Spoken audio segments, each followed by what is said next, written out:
The Duke walked with his betrothed today. He froze seeing his pregnant ex-wife in poverty. The carriage wheels stopped outside the chapel, and Duke Edmund Ashworth felt his chest tighten before he even stepped down onto the cobblestones. Something was wrong.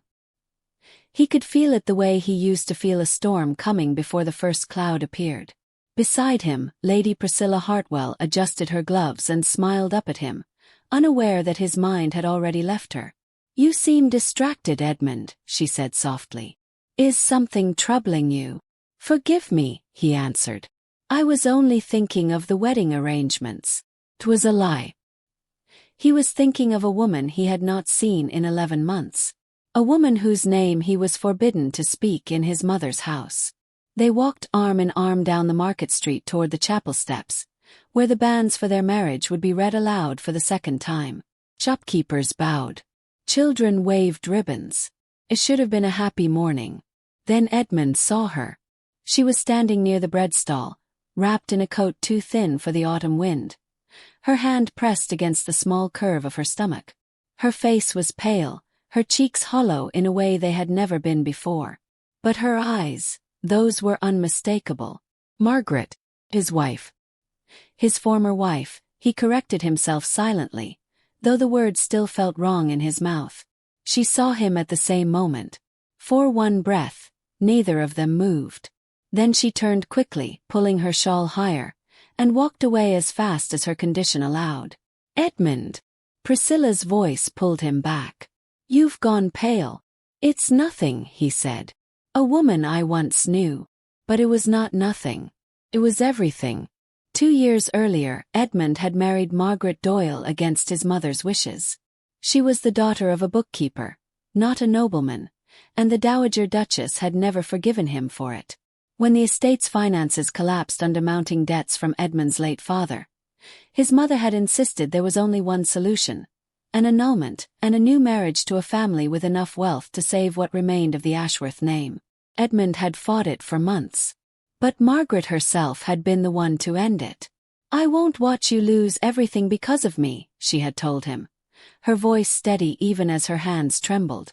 "Marry Lady Hartwell. Save your family. I release you."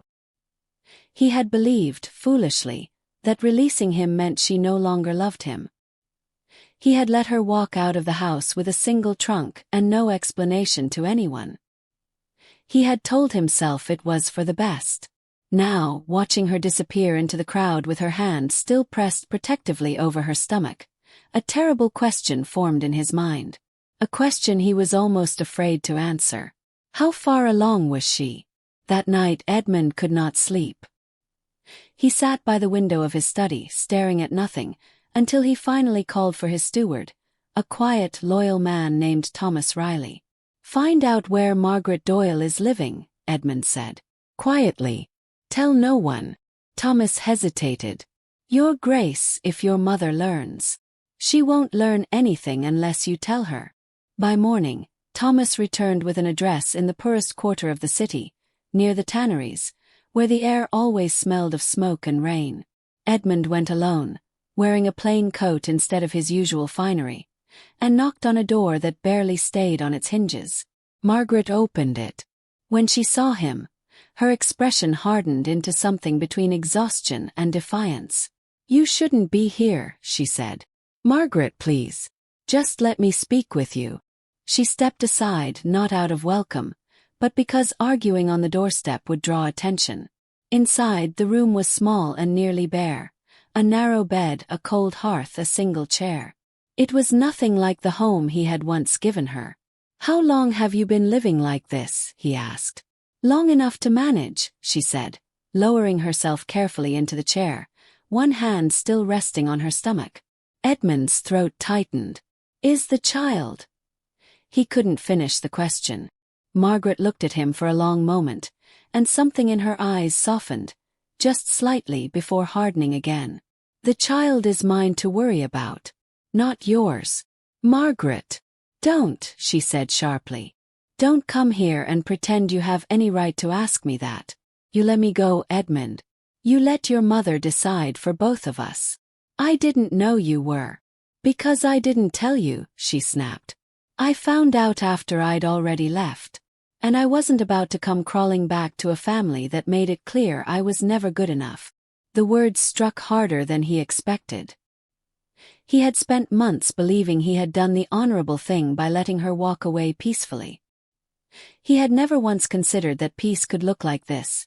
A cold room, an empty pantry, a woman raising a child alone while he prepared to marry someone else. "Let me help you," he said. "Whatever you need. I don't want your money." "Then what do you want?" Margaret's eyes glistened, though she refused to let the tears fall. "I wanted you to fight for me. Once. That's all I ever wanted." Edmund left that evening with more questions than answers, and a guilt he could not shake no matter how he tried. He told himself he would find a way to help her without her knowledge. Arrange for food, for a better room, anything. But 2 days later, Thomas brought him news that changed everything. "Your Grace, there's something you should know about Miss Doyle's departure from the estate. It wasn't entirely her decision." Edmund straightened. "What do you mean?" Thomas hesitated, clearly uncomfortable. "Before she left, your mother visited her. I only know because one of the kitchen staff overheard part of the conversation. Her Grace told Miss Doyle that if she truly loved you, she would leave quietly, and that if she ever tried to return or reveal she was carrying your child, your mother would ensure she was ruined in every household in the city. No work, no shelter, nothing." The room seemed to tilt beneath Edmund's feet. She knew, my mother knew Margaret was pregnant, and she threatened her into silence. "It seems so, Your Grace." Edmund's hands curled into fists. All this time, he had believed Margaret released him out of quiet strength. In truth, she had been forced into an impossible corner, protecting a child from a family that would have destroyed her rather than accept her. He confronted his mother that same hour, finding her in the drawing room with Priscilla's family, discussing wedding details, as though nothing in the world was wrong. "Leave us," Edmund said, his voice cutting through the pleasant chatter. Once the room emptied, he turned to his mother. "You threatened Margaret. You knew about the child, and you said nothing." The Dowager Duchess did not deny it. She simply straightened her shoulders, unshaken. "I did what was necessary to save this family. You forced a woman carrying my child into poverty. She was never meant to be part of this family." His mother said coldly, "I did you a mercy." "A mercy?" Edmund repeated bitterly. "Tell that to child who has spent these months without a father because of your interference." For the first time, something flickered in his mother's expression. Not quite regret, but perhaps the beginning of it. Edmund did not wait for her response. He walked out, his decision already forming with a clarity he hadn't felt in years. He went to Margaret that same night. She opened the door with visible surprise, then wariness, when she saw the look on his face. "I know what my mother did," he said. "I know she threatened you. I know why you really left." Margaret's composure cracked for the first time since he'd found her. "Edmund, I should have come after you the moment you walked out that door. I should have asked more questions instead of accepting silence as an answer. I failed you, Margaret, and I failed our child, but I am not walking away again." "What are you saying?" "I'm saying I choose you. I choose both of you. I don't care what it costs or what my mother threatens or what Priscilla's family thinks of me. I have spent a year living a life that isn't mine, trying to save a name that means nothing if I lose the only thing that ever truly mattered." Margaret searched his face for a long moment, as if trying to determine whether the words were real. "The engagement to Lady Hartwell will end tomorrow morning, honestly and with an apology she deserves, because none of this was her doing." Tears finally slipped down Margaret's cheeks, but for the first time in months, they weren't tears of exhaustion. "I've been so afraid," she whispered. "Afraid of raising this child with no one. Afraid you'd never know the truth." "You're not alone anymore," Edmund said. "Neither of you." The following weeks were not easy. Priscilla, though heartbroken, accepted the truth with more grace than Edmund felt he deserved, later finding happiness with a child her friend her family had always favored. The Dowager Duchess resisted for a long time, but when her first grandchild was born, a daughter with Margaret's eyes and Edmund's stubborn chin, something in the old woman finally broke open. It took over a year, but she eventually appeared at their door, humbled in a way Edmund had never witnessed, asking simply to know her granddaughter. Edmund and Margaret married again that spring, quietly, in the same chapel where he had once frozen at the sight of her across a crowded street. This time, there were no lies, no silence, no family threats standing between them. Sometimes the truth arrives too late to prevent the damage it causes. But sometimes, if a person is willing to face what they fail to see, it arrives just in time to make things right. Engagement question.